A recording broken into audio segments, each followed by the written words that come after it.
নালাগে মাত্ৰ 3 লাখ টিকেটৰ খেল মাত্ৰ 3 লাখ টিকেটৰ খেল আৰম্ভ হৈছে অৰুণাচল প্ৰদেশত দনিপলু এয়াৰপোৰ্ট টেক্সি এছ'চিয়েশ্যনে এই খেলৰ আয়োজন কৰিছে প্ৰথম পুৰস্কাৰ হৈছে থাৰ ৰক্স আৰু 31খনকৈ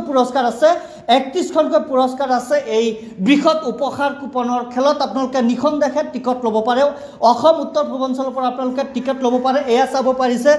প্ৰথম পুৰস্কাৰ হৈছে থাৰ ৰক্স দ্বিতীয় পুৰস্কাৰ হৈছে স্কৰপিঅ তৃতীয় পুৰস্কাৰ হৈছে বলেৰো চতুৰ্থ পুৰস্কাৰ হৈছে পাঞ্চ আৰু পঞ্চম পুৰস্কাৰ হৈছে এক্সপ্ৰেছো ষষ্ঠ পুৰস্কাৰ হৈছে এল্টো কেটেন তাৰ উপৰিও আছে 10খনকৈ পালচাৰ বাইক আৰু 10খনকৈ স্কুটি আছে আৰু 5টাকৈ বুক প্ৰাইজ আছে ইয়াত আপোনালোকে কেশ পেমেন্ট দিয়া হ'ব আপোনালোকে চাব পাইছে 80,000 50,000 আৰু 30,000 20,000 10,000 কৈ টকা দিয়া হ'ব বুক প্ৰাইজৰ টিকেট সমূহত আৰু দুটা পৰ্যায়ত হ'ব খেল বুক আৰু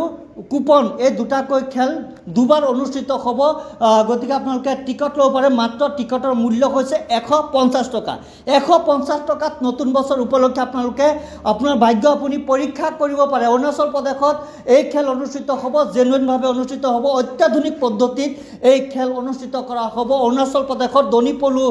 টেক্সি এছ'চিয়েশ্যনে এই খেলৰ আয়োজন কৰিছে আৰু হলংগীত এই খেল অনুষ্ঠিত হ'ব কোনো ধৰণৰ টেনচন নাথাকিব আপোনালোকে অনলাইনত বুকিং কৰিব পাৰে টিকেট আৰু